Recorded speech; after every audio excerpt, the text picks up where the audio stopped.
Evil Squid Comics podcast. We are part of the Collector's Maze Network. Don. Scott. Andrew. House of Slaughter, Volume 1. The Butcher's Mark? The Butcher's Mark. James Tynion the Fourth. Tiny Onion. Yep.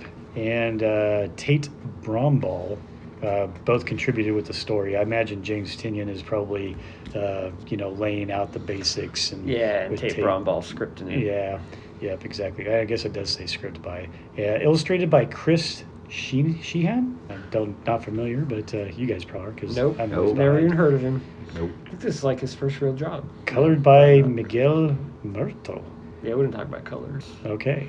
Cool. House of Slaughter. So this is the backstory of... Something's killing the children. Yeah. And so in this case, it's a backstory of Aaron, who is like a mentor to Erica, who is our lead protagonist in the Something is Killing the Children series. So this is another piece of that whole universe there, the Slaughter universe. And in this case, House of Slaughter is focusing mostly on Aaron and a bit of his backstory and in this case, a bit of a love story in a way. Yeah, definitely. In this horror, with this horror background going on. And in this case, it's focusing on Aaron in his early years, where he's a bit of the black sheep. He's not very good at his He's not very job. good at the monster killing. He hasn't earned his so-called teeth, on the mask yet. He gets beat up on by the white masks.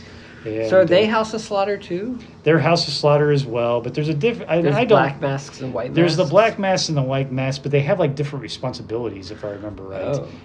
But it makes me almost want to go back in some cases and try to read a little bit of Something the other. is Killing To try to refresh my memory, because they really don't tell you much here, except for the fact that the white and the black aren't really supposed to mix.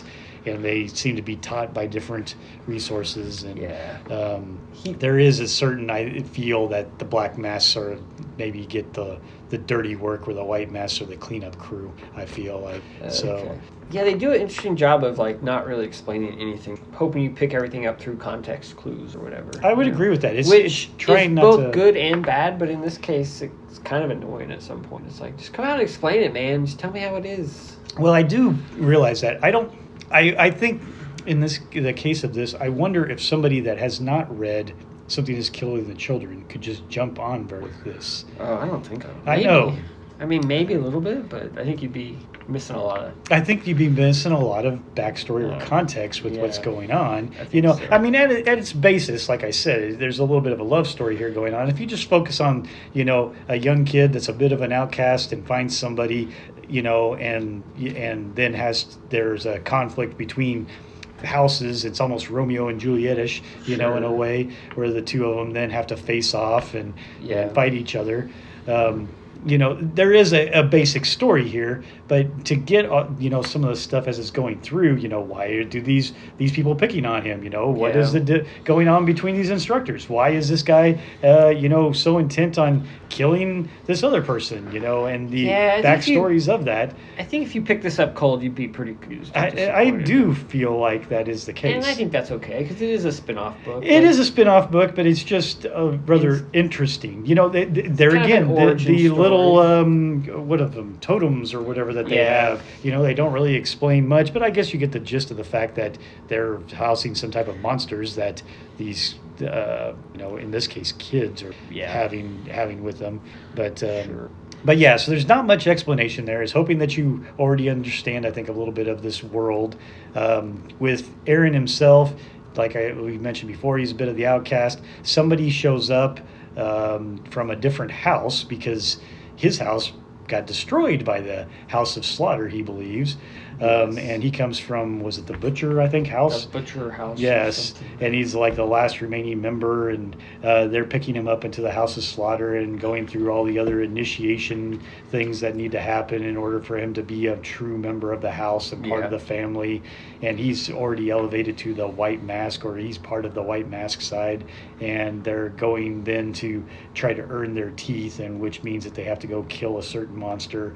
And but all through this, the new member from the Butcher house, him and Aaron have a definite attraction to each other, and so while you come to find out, a little bit of spoiler here, that the young man from the butcher house has actually been wanting to infiltrate into the slaughterhouse because of what he believes the House of Slaughter impacted his family, his previous house. He believes that he's basically holding them responsible for the destruction of his previous house, and revenge. So this whole thing is a bit of revenge from him. He just didn't expect to fall in love with a member of the House of Slaughter, and so as things go on, certain people, things split up, and others are on the run, and you end up finding out that Aaron, of course, then as time passes, has to go actually hunt down this particular member that used to be part of the House of.